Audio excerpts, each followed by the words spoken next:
Hey dudes, welcome back to another episode of our Rhomas Men's Team podcast. You are about to listen to one of our prior team meetings. If you ever want to join one of our live sessions that we have every Monday and Friday, head over to rhomas.com. That's RHOMAS.com and put your email in and we will send you a live link every time we record. We generally record on Mondays and Fridays. So if you ever want to be on the actual podcast, like we bring men up all the time to talk about their goals, talk about their obstacles, etc., head over to rhomas.com. And then also, if you want to help support the channel grow and also have access to exclusive content, book reviews, extra whiteboard sessions, etc., and some coaching sessions, head over to patreon.com and support us. We would love it. But if not, no biggie. We'll see you on the live sessions. Later, dudes. Enjoy this podcast.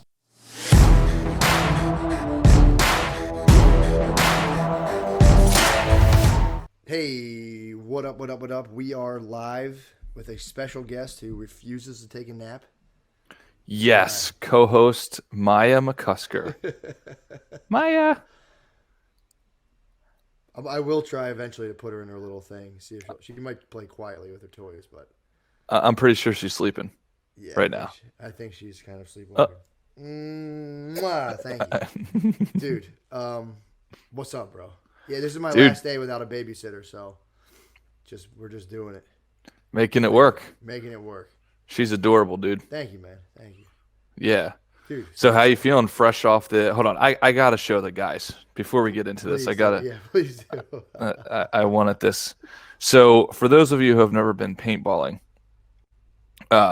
it sounds like – it's like, oh, paintballing sounds cool, all that kind of stuff, and it'll be fun. It's like – it is as close to war, legal war, as you're going to get.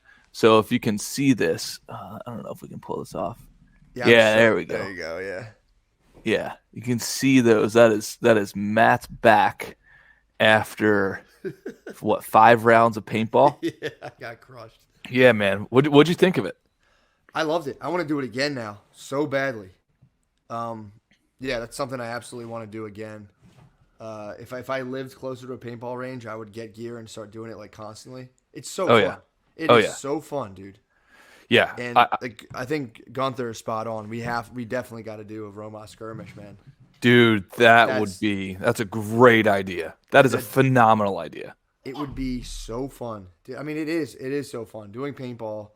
And I think I'm curious what you think about this, Wes, but it really does kind of like, when you're doing it, it's just fun. It's like afterwards, there was kind of a thing where I think someone else said this. I think maybe Butterly. It's like funny. It must be funny watching people go in from the morning and then like come out of like groups having done it, come out together just like with that face of like having achieved that day, dude. It's so fun. Yeah, I think the entire day is a great mental exercise. I mean, you could look at it from multiple different angles. The first angle that I noticed is automatically right out of the gate, you have a whole group of people, and a portion of those people they've got different expectations. Some people take it seriously, some people don't. Like there's different ranges of severity in terms of how they're perceiving this, which I think is an interesting analogy for life. Like when you go into work or you go into business or whatever, there's always going to be people participating at different levels of commitment, if that makes sense. Yeah, man. And then when you get on the field, you get hit with that first paintball and you're like, oh, this is what it's about. Like, this is not laser tag. You know, you feel it, legitimately feel it. So I don't know if anybody listening to this has ever been paintballing, but it is not a walk in the park. It is the exact opposite. Well, it's also it kind of like you immediately become aware of how shape you are or not in. Because I mean, I think adrenaline just carried me through a lot of it. But like, yeah, man, you get exhausted and it's like you were saying, it's like you can be like, this will be fun, this will be that, and you get hit with that first fucking paintball and it's like, ouch. So it's like, those I think the little paintballs for me are like little okay. The paintballs are like little kind of hits of reality. It's like you can approach it however you want, but like life's gonna hit you with a fucking paintball and you're like, ow, shit. Oh, yeah. It's like it was really fun, man. And even like I think you were kind of enjoying this, but when the guy was like, all right, man, it's just paintball. Like, you guys don't have to take it so seriously. And it's like, yeah, sorry, man. So yeah. The guy gave us a speech like after our first probably like I think like 2 or 3 games, and he pulls both teams aside in between the next game, and he says like, whatever team we were the pink team. They duct tape your arm a color, and he's like, "Pink team, you do not have to take this so seriously. This is not war. It is supposed to be fun." And we're all like, "Yep, that's not happening. We're gonna go at it even harder next game." Yeah.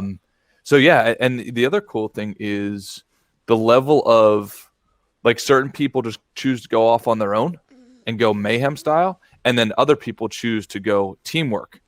And the teamwork, from what I had noticed, works infinitely better than just going out on your own. Yeah, I can attest to that. First couple rounds, I have like one or two people with me, and I went when they switched teams, so I went to the yellow team who they were just getting punished all day. I mean, it was a very unfair matchup, to be honest. Once I was on the yellow team, I was like, all right, I'm just gonna kind of like do my thing and wander around lone wolf style. Dude, I got crushed. You did get crushed. I got hit so many times, dude. Yeah, but that's a must, man. We'll have to figure something out and do just like a paintball sesh for Rhomas, and it's fun, dude. It is so fun. And it like you were saying, it's a great group experience because it's like you can kind of strategize. Because like you were saying, Wes, most people are kind of like, all right, let's see what happens. And it's like if you can really strategize and do teamwork, and like at one point I had one of my friends, like Del Grande, I grew up with, providing cover fire as I was going and like storming structures. And dude, it is so fun.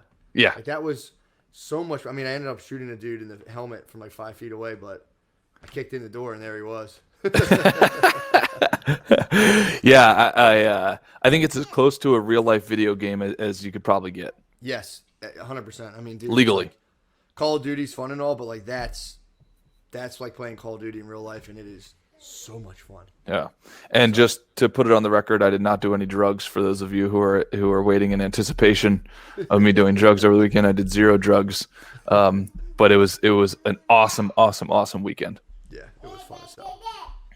Yeah, man, so, dude, what's up with it? How's everything else going? I mean, that we'll have to like really try to figure that out, but that would be a pretty easy thing to do, and I think it would be awesome.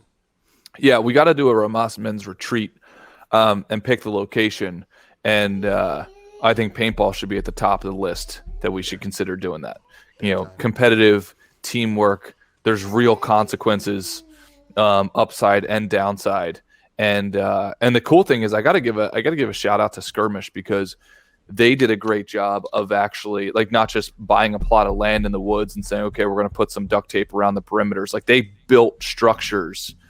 Like there was a castle. There like all these cool sort of simulations of towns, cities, castles, etc. That was just it put you in a visceral experience. So I got to give them a huge shout out. If anybody ever has a chance to go there, go to Skirmish in the Poconos, Lake Harmony, Pennsylvania, somewhere around there. Yeah, man. So that was fun. And if we play, we should try to do a private group so that we can play surrender style. Because they do that thing where if you get like hit with a paintball, you're supposed to be like, "Oh, I'm done." But I'll be honest, man. I don't get out until like I need to leave.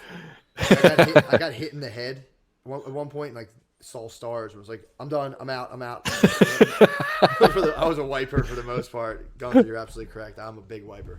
I would get hit directly in the face on my helmet and be like, Yep. But it was fun, man. It was a blast. Yeah, I think the word. Did you get any friendly fire? Yes. Yeah, I think that's the worst because usually your team. So friendly fire is when somebody on your own team shoots you, but usually your team is in close proximity. Yeah. So the 2 most painful hits that I got were friendly fire. One was right to the back of the head, and the other was like right on my shoulder blade. But they're like 9 feet from you. So it is. It was an awesome weekend, dude. God, that's so funny. Yeah, man. So, dude, what else is up? What's the focus of the week right now? Well, I had a good quote that I wanted to read to everybody. So, number one, the challenge that I'm trying to put myself through this week, and hopefully it'll stick, is every moment that I find myself seeking some sort of immediate pleasure, that I open up a Kindle book and I start reading it, because I don't really do social media at all. So this is how I got out of any even the small social media habit that I had. I was like, okay, every time I go to reach for my phone for whether it be Instagram, Facebook, etc., I'm just going to go into my Kindle on my phone because you can download Kindle, the app, and all my books are there, and I read. I want to try to keep on doing that to really exponentially increase my reading time. But dude, every single time I read, within a minute, I have another quote or another piece of information that I didn't know. So I want to share this with you guys. I think this was from Andrew Carnegie, and because it was referenced in another book, it said, "A man who acquires the ability to take full possession of his own mind may take possession of anything else in which he is justly entitled." I thought that was phenomenal. So I'll read it one more time. "A man who acquires the ability to take full possession of his own mind may take possession of anything else to which he is justly entitled." Dude, that was awesome quote. And it's spot on. Just so spot on. Man. No, I love that. And there really is something to be said for, when you really start to realize how little of control you are of your mind, or at least because you can use the word, when you try to control your mind, it can get kind of tough. Maya, don't do that. You can don't kiss the dogs. When you can, that was like a hard wake up call for me to realize, in terms of personal fears and how many of your fears are irrational, how many of them are actually good, and really trying to, for me, the last year or so has been trying to pull apart a ton of my little minor weird phobias I've had, and again, not really come to control of your mind, but be able to accept the things that serenity prayer from AA, accept the things you can't change and just kind of work on the stuff you can. And it's dude, it's realizing when you come from a space of having a very small amount of peace of mind, and working on that honestly is a huge fucking thing to work on. Does that make sense? Oh, absolutely. But yeah, absolutely. Man, that's been I've been trying to go head on into things that I'm kind of most afraid of, and it's that's been pretty cool. And I've got an interesting question, and I started researching this, but I have not found the answer yet. So maybe you can help me think through it. So when you experience, let's say, a stressful situation, and have you ever experienced to the level where you experience a stressful situation and you start shaking? Has that ever happened to you? Yeah, for sure. What is that? Is that the increase of some sort of neurotransmitter or hormone that you need to have a physical outlet for? Or is it your body stuck in a purgatory between fight or flight? Does that make sense? Yeah, part of your body is trying to freeze, the other part's trying to act. What is it? I think it's just adrenaline.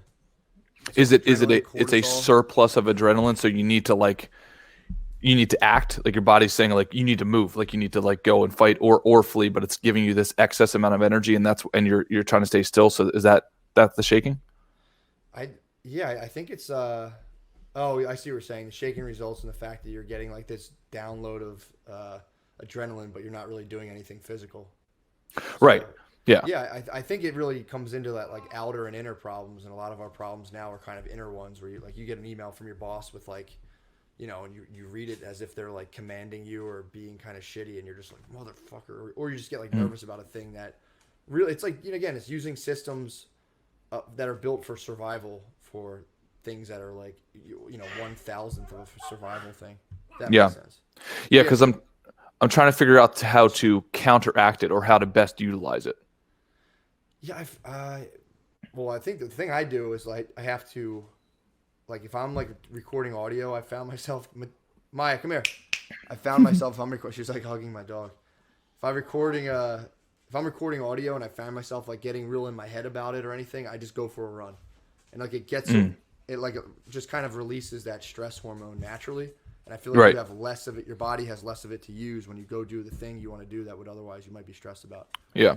Yeah, because I wonder about this and performance. And if any of the guys in the comments know the answer, because if you take oh, you're good, bud.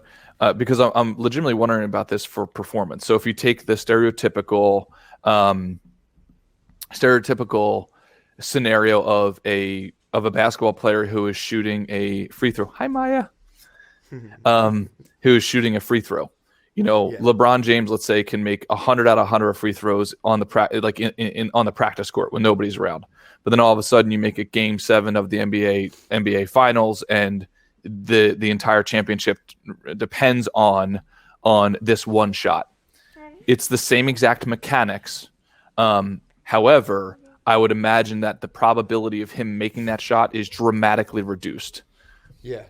And I have experienced that like on the free throw line where I'm kind of shaky, like where the game's on the line.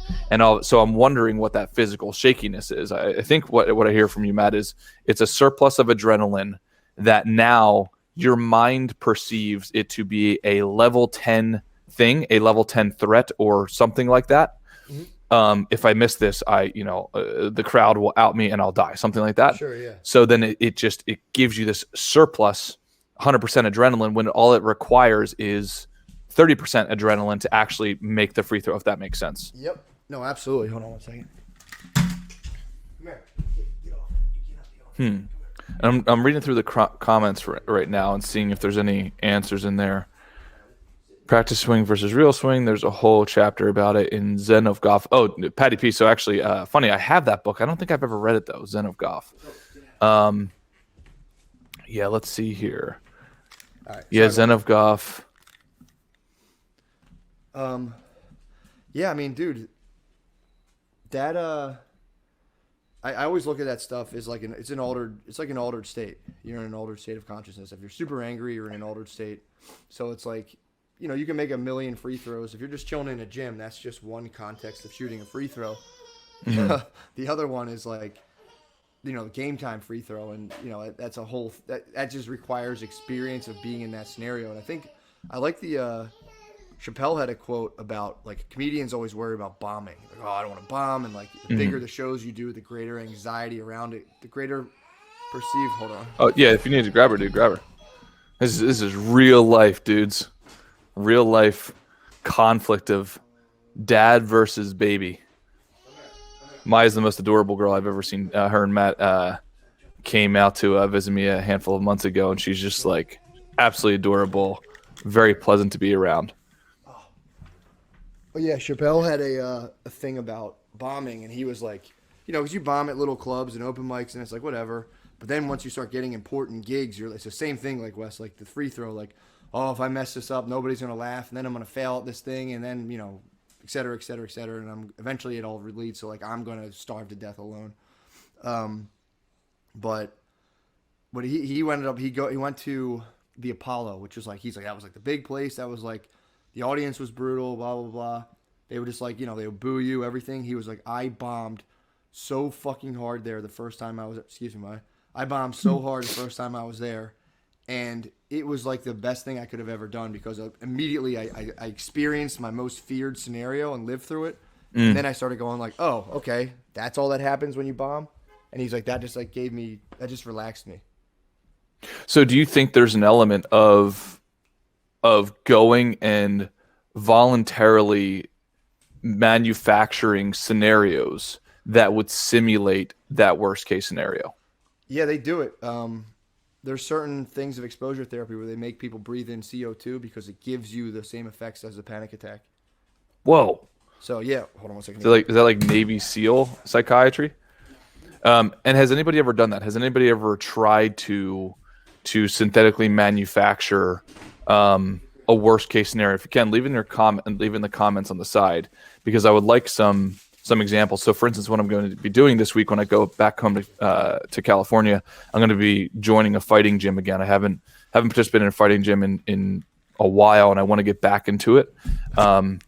And I have an opportunity to join a gym that's more cushy. But then I have an opportunity, and on the other side, I've got an opportunity to join a fighting gym that's like super hardcore, like in the bad part of town, and that's the one I'm going to be going for, to synthetically manufacture that hardcore like Armageddon scenario.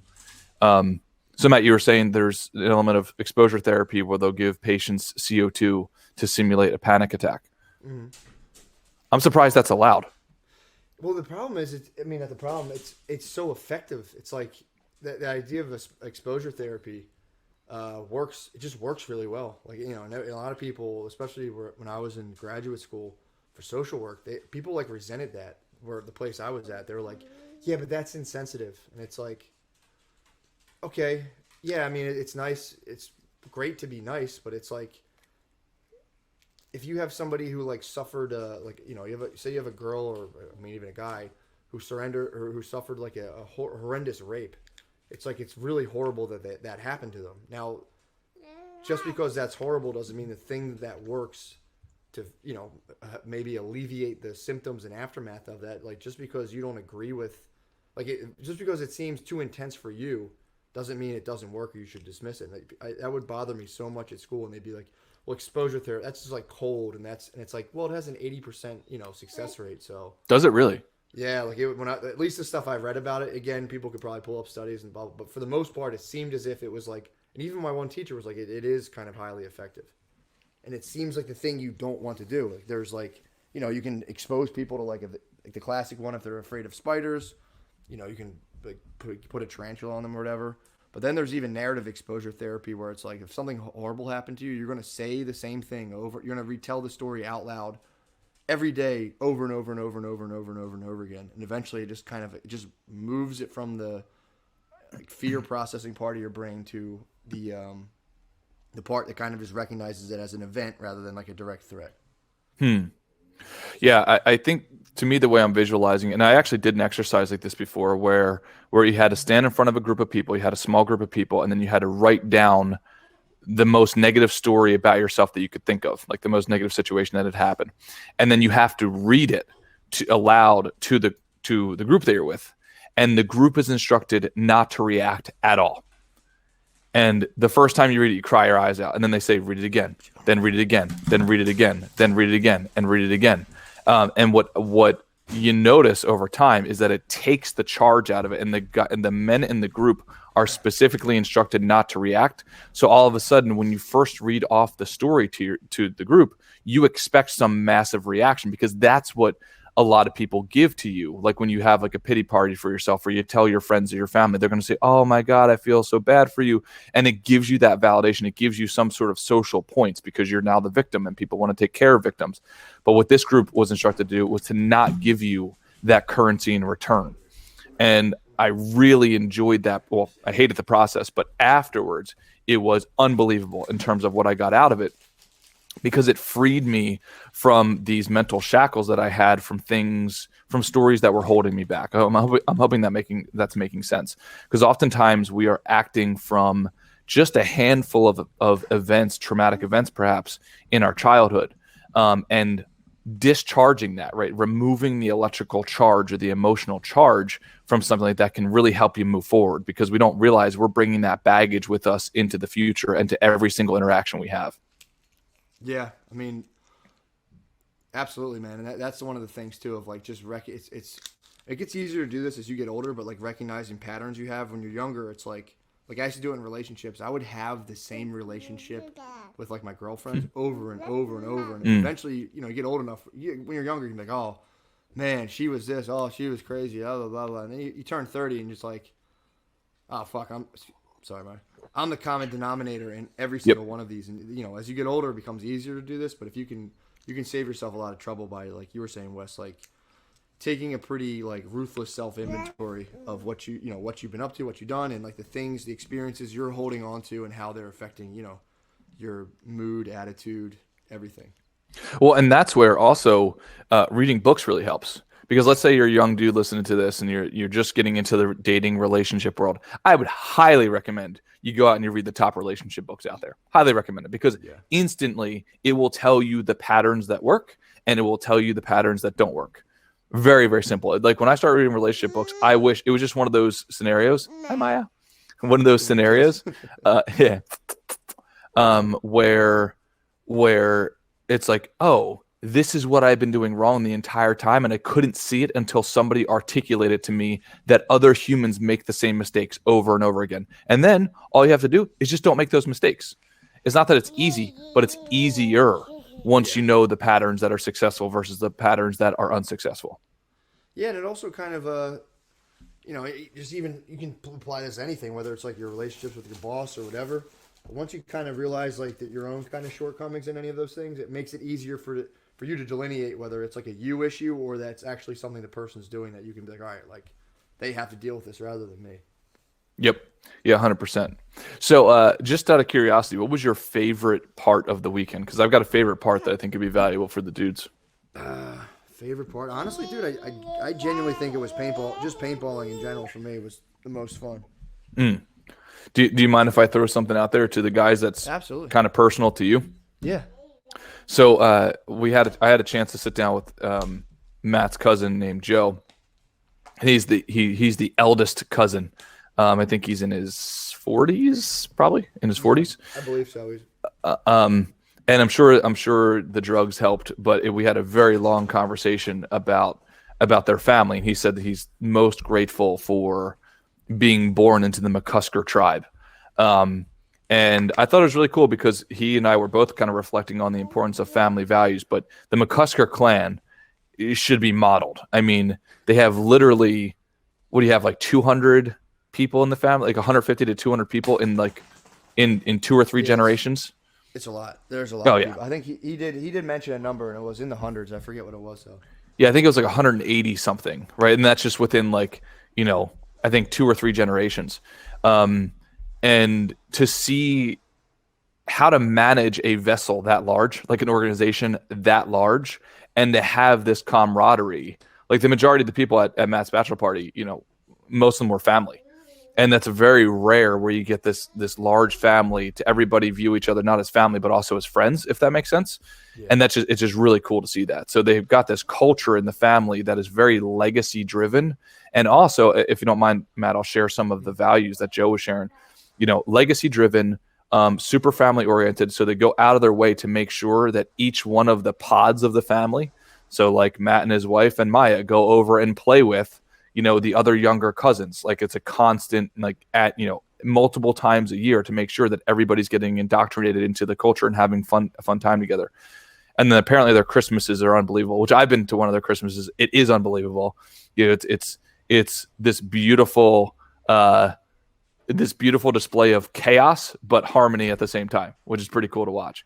And then also a very strong element on work ethic and not spending money on stupid shit, right? Oh yeah. Shit. And I've noticed this with basically all of the McCuskers that I've met. It's like super hard work ethic, super family oriented, love to orientated, love to have fun, and then also like not posing for anybody. Like go out there, work hard, earn money for your family, and don't overspend. That's what I've noticed. Matt, am I off on any of that? No, I think you're right. I mean, it's been there's like definitely things lacking because like a lot of the people, this isn't like a slight on my family. It's just me and my cousins were like the first people to go to college. So there's like, I like identify a ton of like gaps. Like, oh, okay, it would be nice to have, whatchamacallit. It'd be nice to have known that, but it's not like a bitterness thing. It's like you just recognize like limitations. But yeah, in terms of like people who, for the most part, just did construction and kind of related industries for like generations, and I do think they've come up with like, and I think about that a lot of like just imagining like my great grandfather and like just God knows what they were dealing with and like how they were able to somehow maintain some form of like, some level of integrity in terms of like my dad like won't sue people no matter what. He's like, I don't do that. I don't like that shit. I won't do it. And it's like there's obviously immediate personal gain there. Yeah, there's immediate personal gain. There's immediate personal gain to have, to be had in doing that. Because I remember getting in a taxi cab accident. I remember going back to him being like, "Dude, I'm gonna make like 30 grand." And he was like, "For what?" And I was like, "I got in a taxi cab accident, and some lawyer told me I can make 30 grand." And he was like, "I'll never talk to you ever again." I said, "Why?" He's like, "That's so shitty." He's like, "You're fine. There's nothing wrong with you. Don't be a dickhead." And I was like, "All right, fair enough. I won't do that then." But it's like the fact that got kind of instilled. I'm pretty happy with that. And again, the work ethic is a big one too. Of just kind of look, you better like nobody's going to do this for you, so you better figure this out. Well, and then also, if you don't mind me saying, like your family is very much committed to building assets. Mm-hmm. Like buying businesses, buying real estate, etc. Like you've got a lot of entrepreneurship in your family, and it's just awesome to see because that's a very rare quality to see in such a large family. But it's very often in your family.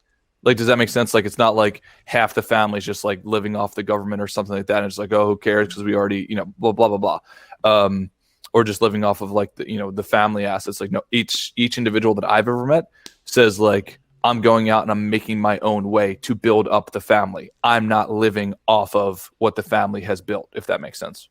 Yeah. I mean, dude, My dad's a psycho. Him and his brother sold a trash company that I don't. They never told me how much they sold it for, but I've had people be like, "Oh, they could have all retired and they just started a demolition company." My Hmm. dad says he's like, "I just like to get out of the house, so that's why I work."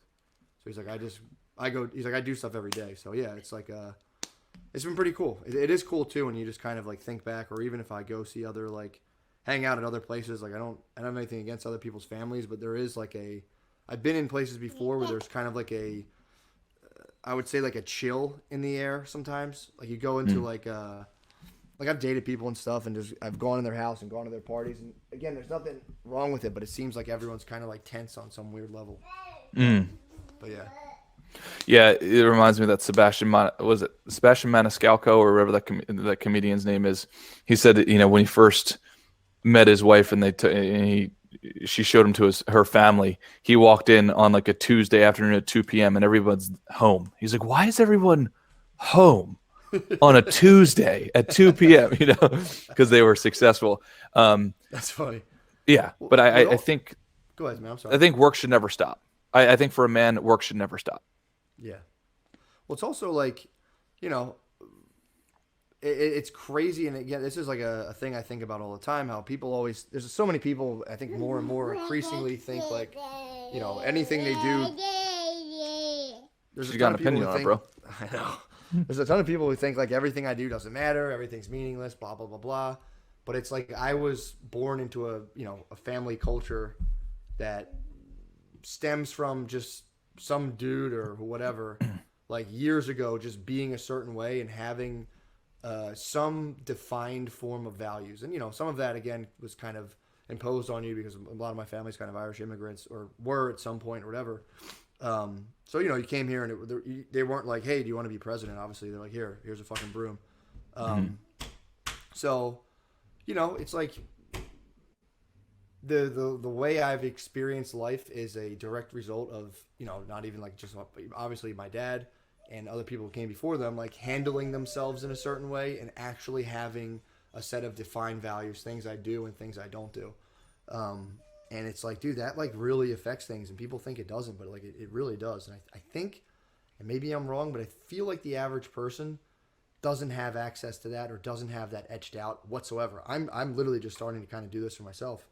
But yeah, man, it's like there really is something to kind of like that whole, like you were saying, the whole legacy mindset, I think has been lost. Like I think people are just kind of, they don't really think about it anymore. And it's like, you don't need like a science wing named after you at a university, but like just to like, again, live in a way where you're setting up a life where like, the people you care about could just kind of like step right into it once you leave. And like, they kind of understand at least on a base level what to do with themselves, and they can always tailor it from there.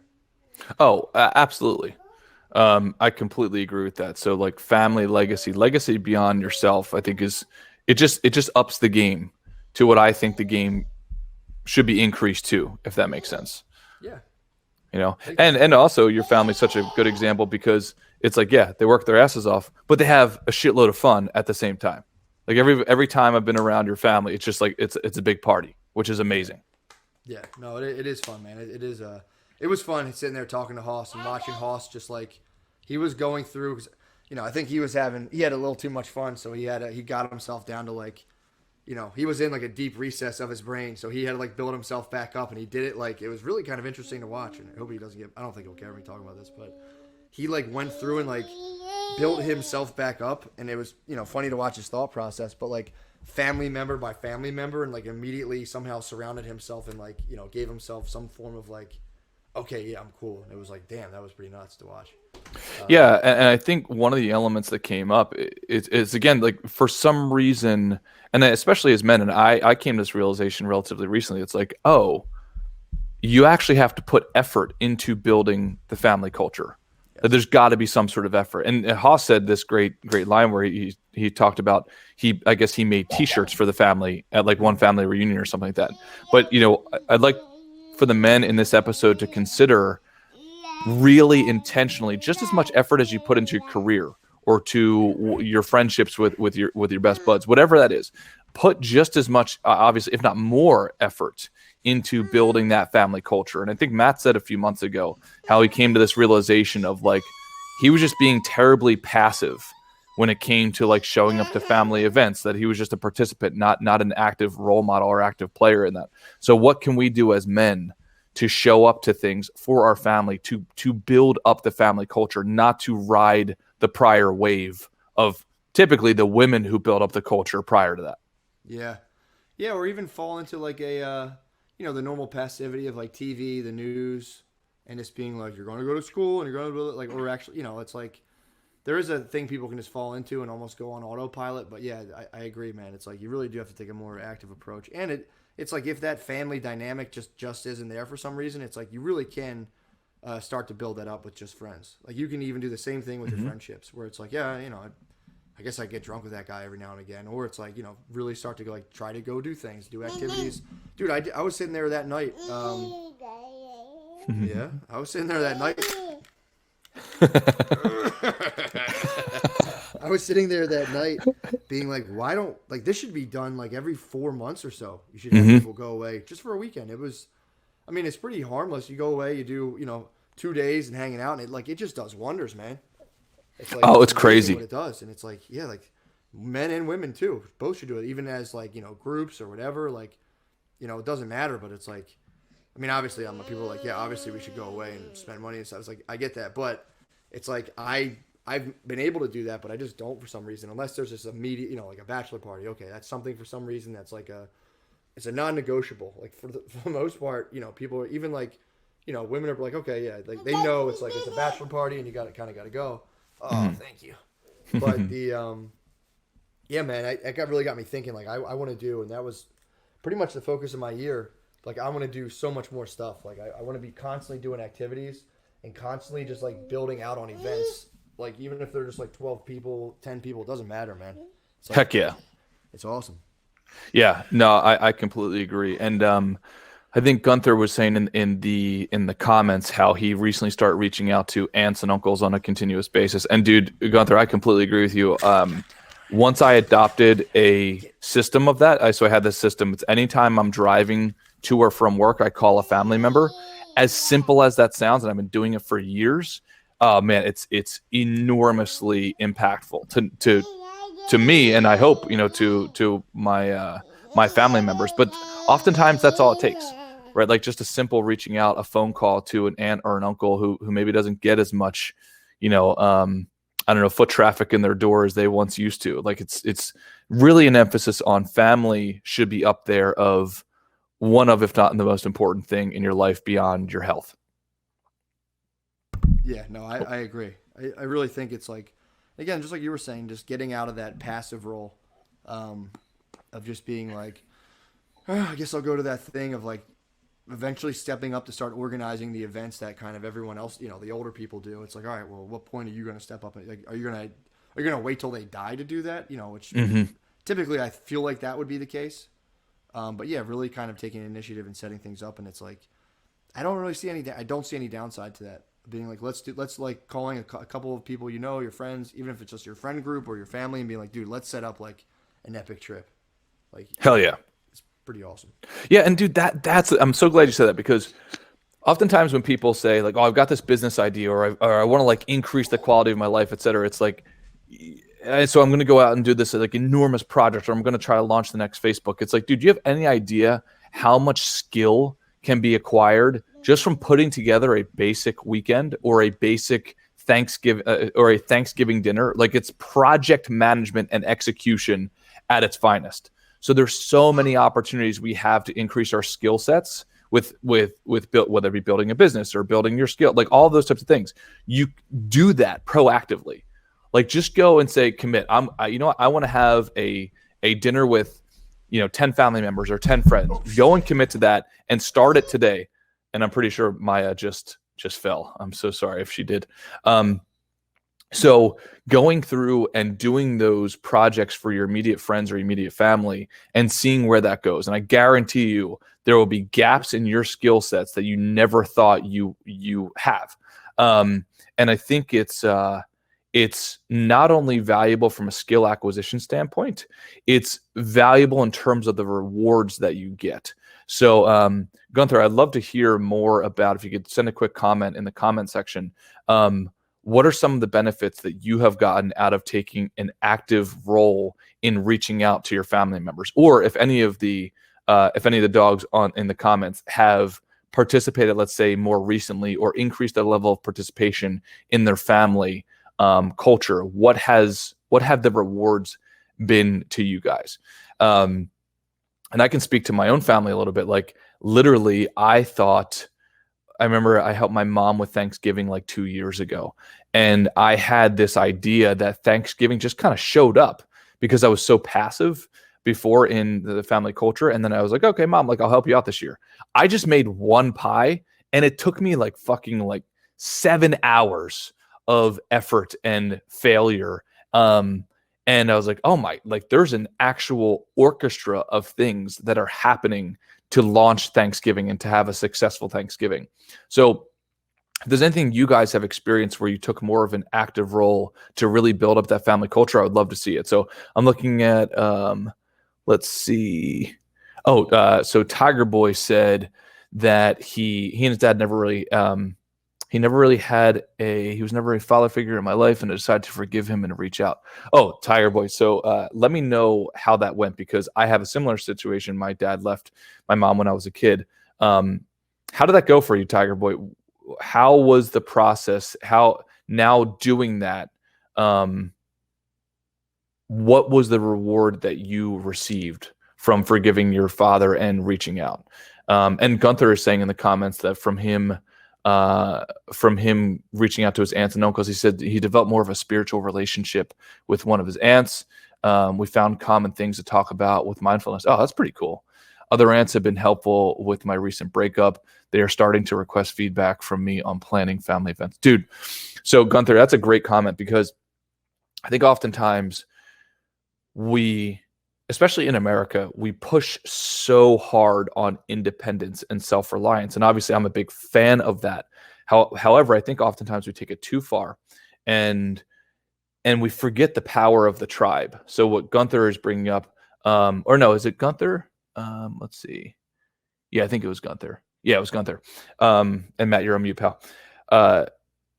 I think oftentimes we forget that once we start tapping in back into our tribe, when we're down and we need it, Gunther, like you were saying, like they helped you with the recent breakup, all of a sudden, when you're down and out, you realize that because you've been investing so much back into the tribe, that the tribe is then there for you when you need them the most.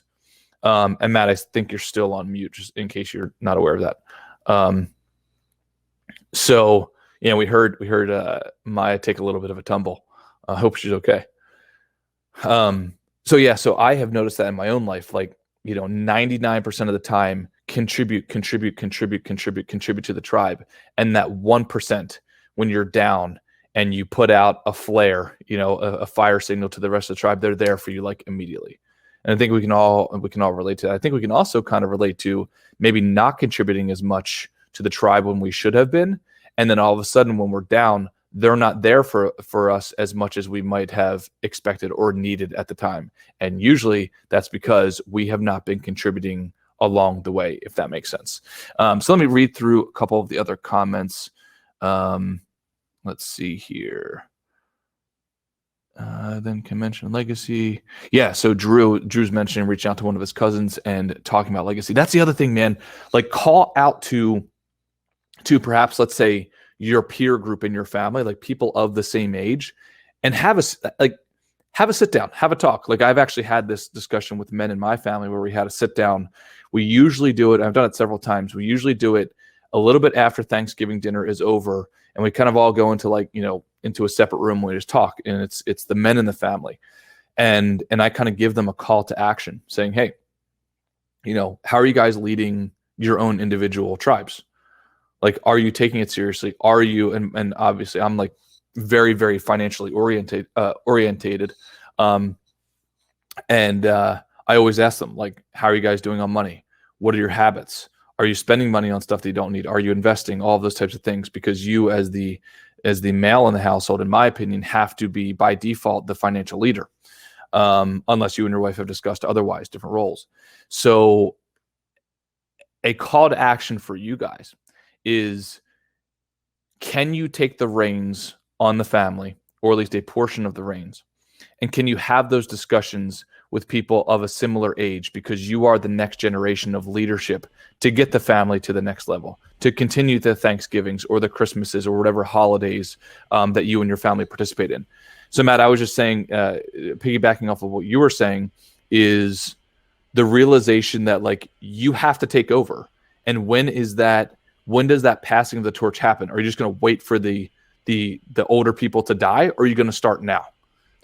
Yeah, I mean, dude, I didn't really think about the thing you were saying earlier of like just doing, like these are things that you can just do whenever, because it's like if you're trying to, like you were saying, like seeking some sort of like skill development in an area of business or just even relationships in general, it's like yeah, start organizing family events, and I agree, dude. You will gain some sort of skills or even just like a knowledge in the fact that you can think a thing and then carry it out, and people will be like, man, that was awesome. I do think that translates to other areas of life.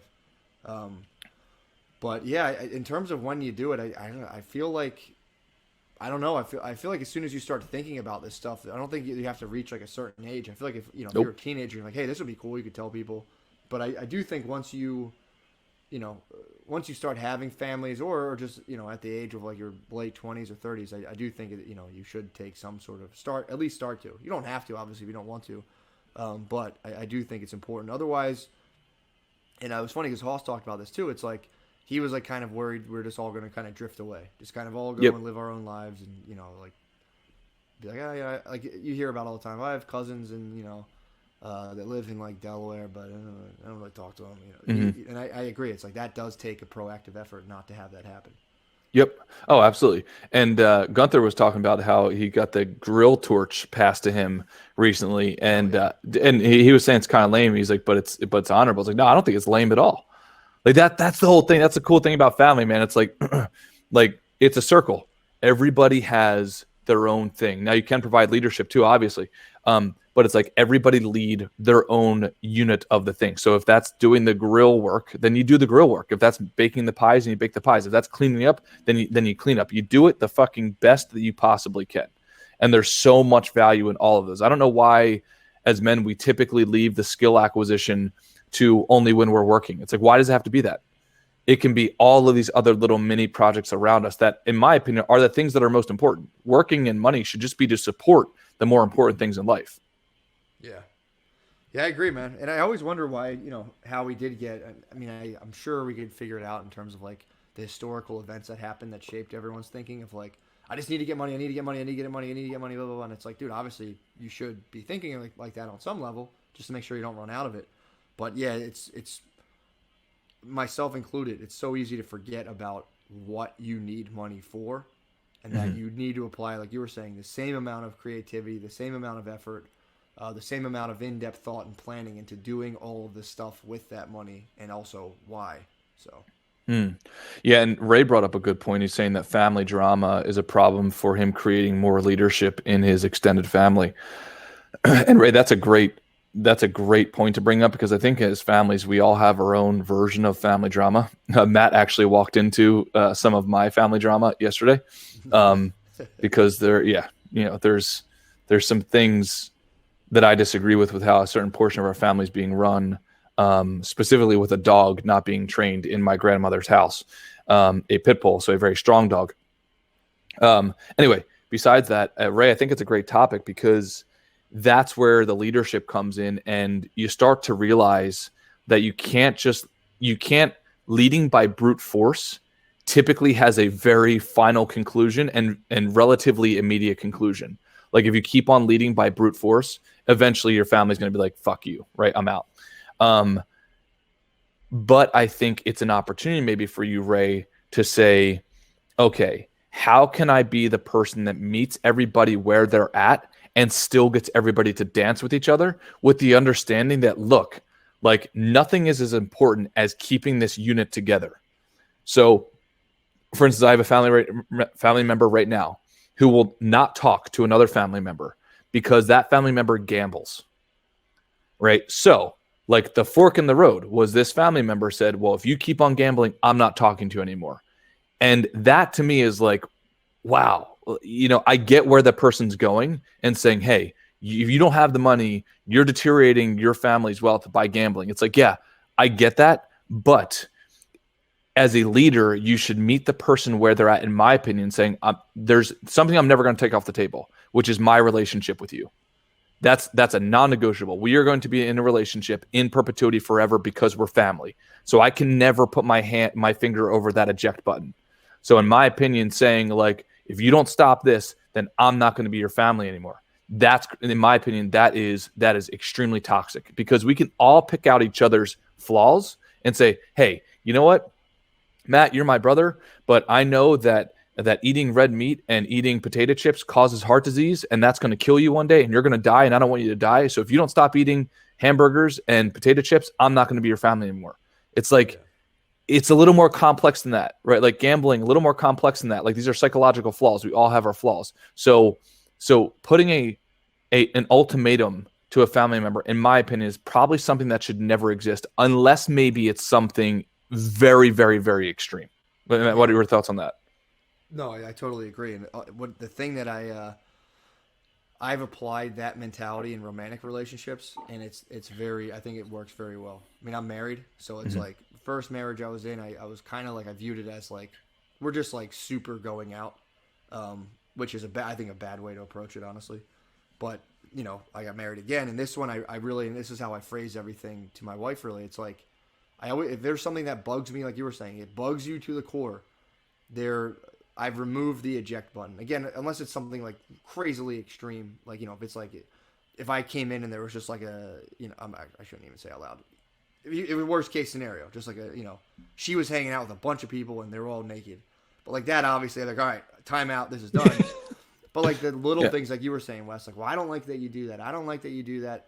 I've really watched my phrasing, just even my thinking around it, where I even say like, look, man, like, it kills me that you do it. Could you not? Could you other? And it's never like you better or else. It's like, if you do that, like, I'm not saying I'm going to leave or anything, but we will both be miserable forever, and that'll be that. And I feel like that works really well to, again, especially in romantic relationships, as long as you know kind of like that's, the person for you, to kind of build that into that, in that whole idea of like, there's there's something that's like invaluable, or I don't know if that's the right word, but like, I'm not going to violate the barrier being like, I'm out of here if you do this, but just say like, look, we're fused together, so let's like make this the best experience possible. Yep. Rather than kind of being like, I'm going to hold a gun to your head and like, do this or else. Yep. And that, for me, is helped big time. It's alleviated a ton of pressure. I think it puts the other person at ease, and it also is like, it's not as much of like a you better thing. It's like, look, here's our experience we're going to share. Here's something I think you're doing that's kind of fucking up. Vice versa when it comes to my way. I think it helps big time. But I really like that idea of being like, there has to be a core level of people, core relationships that you've taken on where you're like, look, like, we're together, we're fused forever. Let's ride this thing out. And I think that I think that's a really wonderful thing. Yeah, and then also developing a sense of mission. Like, what is the mission that we want to? I've seen far too many families, man, like, not show up to Thanksgiving because, dad's got an alcohol problem, or like, dad likes Trump and cousin Jim doesn't, and it's like, look, man, that's such a shame that you're going to let Donald Trump ruin your Thanksgivings together. That's just crazy to me. So sitting down and having some sort of shared mission, saying, what is this family really about? Like, almost like tribal style, okay, this is what our clan is about, and this is what we agree on, and we can all have our own differences, but here are the non-negotiables, right? If politics is off the table, take politics off the fucking table, because it's not worth not having family because Donald Trump gives you a different mindset than Joe Biden. That's crazy. That is absolutely crazy to me. So what are the non-negotiables? And then having leadership around those non-negotiables is saying, hey, Uncle Jim, I know you don't want to be at Thanksgiving, but I'd really love for you to be there. I'm not going to yell at you, but it's important to me that you be there. It's amazing to me how simple it is if you keep your head cool. And this is what we do on Rhomas, like, train your mind so you can be effective out there in the real world, right? So like the conversation I had with a cousin yesterday, I wanted to yell, I wanted to scream, and I caught myself. It's like, whoa, well, what if I just sat down and said like, hey, what's going on? Like, I love you. I'm here for you. I'm not going anywhere. Like, yes, you just said some words that were really offensive to me, but like, there's got to be something else going on. And all of a sudden, boom, the dynamic changes. Like, those little micro shifts, man. But that keeps the family intact. Yeah, I mean, it all goes back to like what you were saying in the very beginning of like you got to be the master of your own mind. It's very hard to commit to things for a lifetime if you haven't mastered all of your own bullshit. Because a Mm, lot of the things that kind of will pull you away from those kind of like deep commitments is, like again, for me, it was like just that feeling of like, yeah, I think there's more there out there for me and unrealized potential and all that other stuff. And kind of like the mind games I play with myself, like, well, oh, this person's holding me back and blah blah. When in reality, I just wasn't, I wasn't doing it. So mhm. it's like, dude, you really got to kind of, in order to do this kind of stuff effectively, in my opinion, I don't think you have to like completely master it or get over it, but you have to be at least working and recognizing on kind of, uh, really working on your own stuff and kind of shoring up the ground under your own feet. Oh, and that is a constant, never-ending task. Yeah, and I saw a couple things about like what do you do about like toxic family members or like can you make your own family? Yeah, dude, if you were to go out here and do all these things and everyone in your family would be like, nah, it's like, yeah, I'd highly suggest you then try to form those relationships elsewhere because yeah, you don't want to like if there is somebody who's truly toxic and to the point where it's like everything you do is just kind of like gets and I've dealt with people like this where it's just like they're just running some weird game where it's just like no matter what you do it's the same thing over and over and over. It's like of course, man. Hmm. That's where your judgment comes in. But yeah, I totally agree.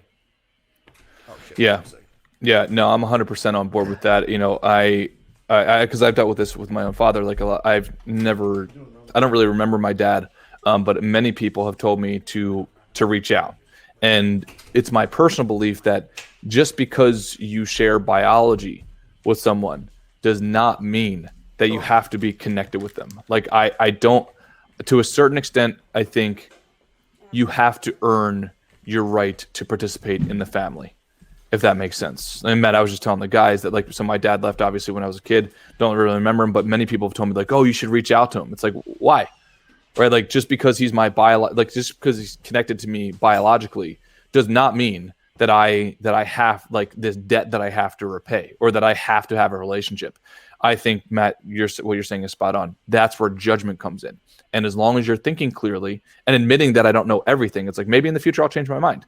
But right now I'm at peace with my decision. But the family and friends that I consider to be family, that's where my effort goes. And taking a proactive and I would say high level amount of effort into building that relationship no, I or those agree. relationships. I agree. There definitely is something to like make those hard lines for yourself, and over time you do have to judge like if it's nothing but just kind of negativity, or if there's things there that you're just like nope, not doing it. It's like that's fine, but again that has to come with, and obviously in your case, Wes, I think you've kind of crossed these things off your list with a pretty constant and thorough self examination of which is an ongoing process, and I'm sure there's always room for different developments in that area.